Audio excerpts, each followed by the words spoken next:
Hello everyone, good afternoon. How are you all? So today we are going to talk about your Companies Act 2013.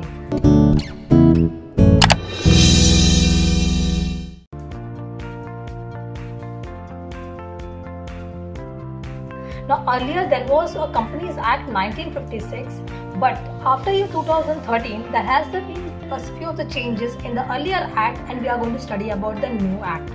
Even after that, in 2016 also few of the amendment took place, but still there are major changes which are being brought down in 2013 that we are going to talk about. Now before we understand the term company, we have to understand the definition of the company. Now earlier the section which was being covered in your 1956 Act, it was your section 3(1)(I), but now the section in your 2013 Act is your section 2 subsection 20. Now it defines, says a company means a corporate or means a company incorporated under this act or under any other act of your earlier act mentioned in your any of the other laws. So basically earlier there was a act which was been having cover few of the formation, that is your company formed and registered under this act and any other act which were earlier been there. Now this was, I am talking about your 1956 provision. Now but to give a simpler definition or simpler meaning towards the company, it has been very much defined by Mr. L.H. Henning. Now he says a company is nothing but a corporate association, which is an artificial person created by law, having a separate legal entity, a perpetual succession and a common seal. Now with this definition only we can further talk about what are the characteristics or the essentials of a proper company or an incorporate association or an incorporated company. When we are going to talk about your characteristics, simultaneously it can also be called to be as the advantages of your incorporation of a company. The first and the most important part is your incorporated association.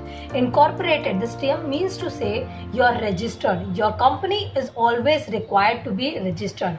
Until unless you have passed to the 4 stages of your incorporation of a company, you won't be allowed to carry out your activities in the company under the name of your company. That's why every company who wants to carry out their activities under the heading as a public company or a private company or guaranteed company XYZ, they have to get themselves registered. So registration of the company is very much essential. Second, when we are talking about a company, it is having a legal person or a legal separate entity, or you can also be called to be as a artificial legal person. Now similar to your human beings, even a particular company is having a separate identity as a human being. Not exactly as a human being, but yes, all these features, what are the facilities as a human you get, even the same company is getting. Now, for example, I can say we all know the big brands like Reliance, Tata, Birla, Ambuja, your McDonald's. What are these? These are nothing but the big brands which are being known because of their name. So that is something, even separate from their shareholders or separate from their members or separate from their directors, we just know about their name, their brand and their recognition. And that is where, why? Because that was a separate legal entity. An artificial person has been created. We all must not be knowing who is working behind the tag, but still we all know that yes, there is this particular Reliance which is working as a full-fledged company. So it is having an artificial legal person. When we are talking about the incorporation, even the third part, it talks about your independent corporate personality. Now when I am saying independent corporate personality, that means to say be it any person is there, but still the company will keep on running, keep on carrying out their activities. For that simple example I can give. In case of your Reliance, now Dhirubhai Ambani, Mr. Dhirubhai Ambani, he was the person who actually came up with this concept of your Reliance, and that's where it all been started. But now he is no more, but still his brand name, that is your Reliance, is still being continued. So that is what it is all about, your independent corporate personality. Example just now I discussed with you people that was relevant to your perpetual succession. Now let's talk about the next one, that is hold and dispose of the property. Now this is one of the biggest advantage for the company, that they can hold and dispose of the property. Unlike your sole proprietor, or in case of your HUF or a partnership, the company can hold the property in the company's name and they can dispose it off as and when they want. And at the same time, the property of the company cannot be treated as the member's property and vice versa. So that is also one of the thing which can prove that there is a kind of differentiation between your company and an individual members in the company. Next is your transferability of shares. Now the shares are easily transferable subject to certain condition as and when what type of shares you are holding. So this is between the public company and a private company, where it is easily transferable compared to any other type of formation. Common seal. A company is an artificial person, which we had already discussed about in the earlier point of your artificial legal person. So with no physical existence, it can act, or it can go through the directions on behalf of the company. The directors can act on behalf of the company and enter into the contracts. And last but not the least, they may sue or be sued. A company having its own independent existence can sue in its name to enforce any of the statutory or contractual rights and be sued in its other's name. So that means to say, an employee not getting a salary from the company, he can sue the company, or a company similarly not finding the employees capable enough, they can also sue the employee if he is not working properly, or he has done some sort of your fraudulent activity. Now we have just now discussed about the advantages. Now we are going to talk about your disadvantages of the incorporation. There are 3 disadvantages majorly: excessive formalities and expenses, corporate veil, and company is not a citizen.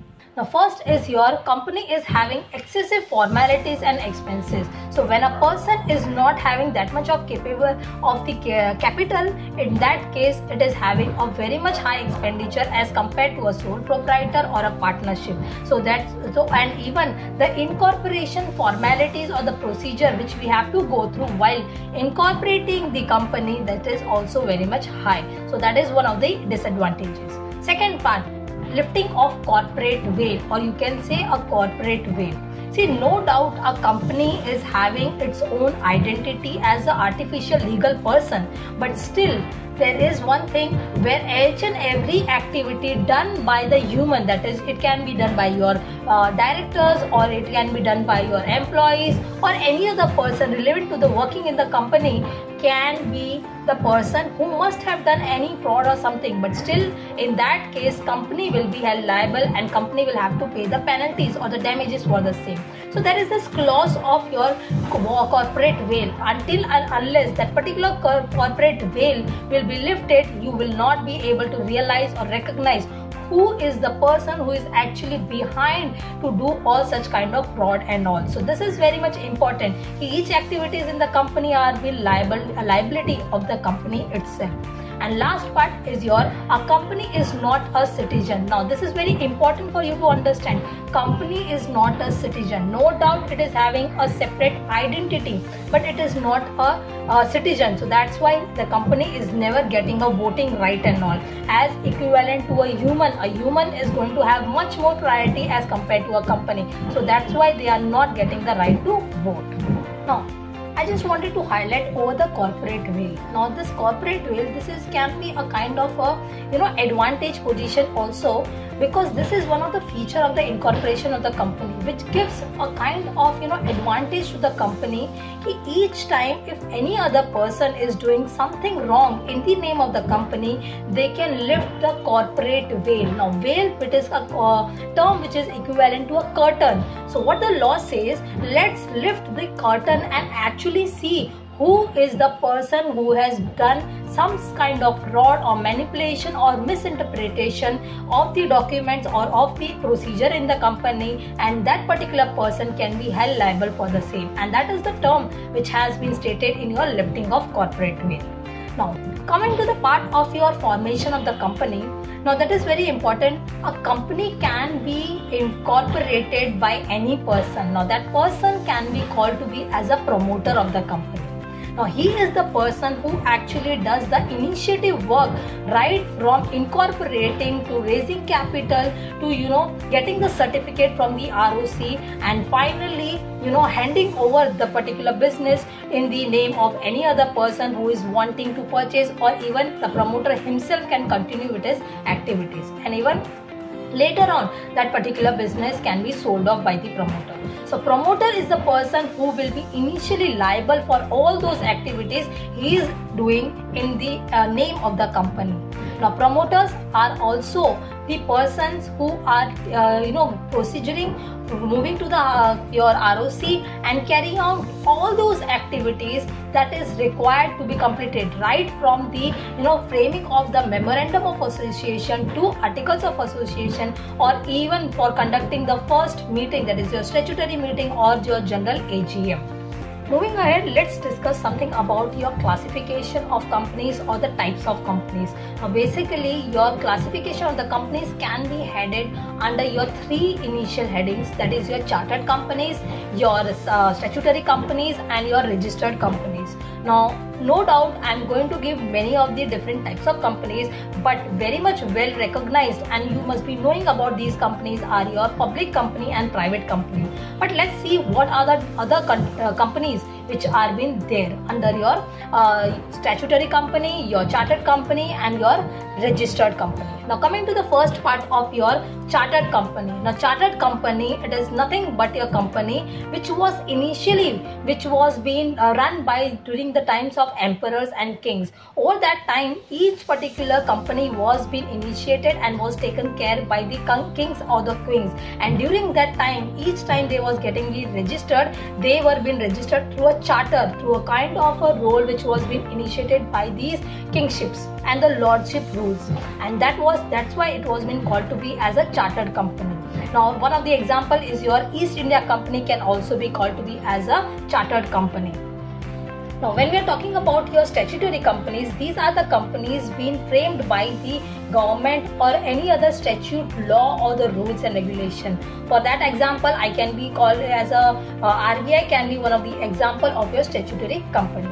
Now moving ahead to the most part where the different types of companies are being there, that is your registered company. Now when we are talking about the registered company, that is your incorporated who are being under the name of your SEBI or any other stock market or the stock exchange board, then it is going to be as a registered company. Then it is having as per the constitution, as per the liability, as per your control and others. So when I am talking about as per your constitution, it can be your dormant company or your one-person company, private company, your public company, and small companies. Now one of the most important, you must have heard about the other companies, that is private or your public or a small company, but let's discuss something about your one-person company.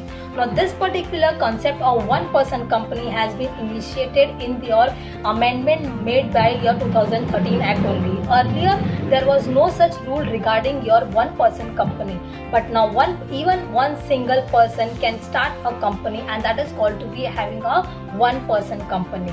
Now generally what is the rule for a company? In case of a private company, minimum number members are 2 and maximum are 200. Earlier which was your 50, but now it has been raised to 200. For your public company, minimum number of members are 7 and maximum is unlimited. But now with this particular concept of one-person company, even a one single person can start with his own company, which has to be registered. Now coming to the next part, when I am talking about the liability can be your guaranteed liability, limited liability, and unlimited liability.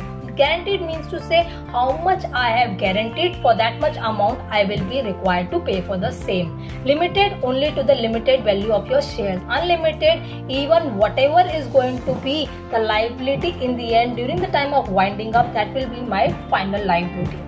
When I'm talking about the control can be a foreign company, a government company, holding company, or a subsidiary company, where majority of the holdings are being done by any particular foreign person. It will be called as foreign company.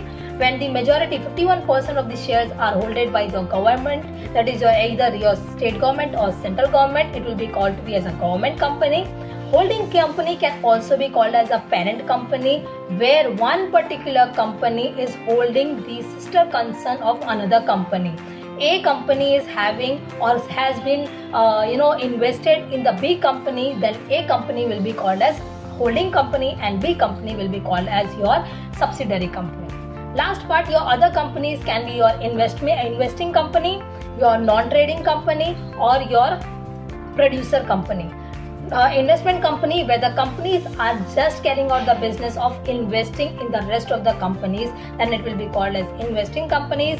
When non-trading, which are not NGOs kind of, they are will called as non-trading companies formed for a particular purpose. And finally, the producer company, that is they are for a particular production or for a particular target or a particular manufacturing, then it will be called as your producing company. Now with this, we have finished up with the part of your incorporation of company. Thank you.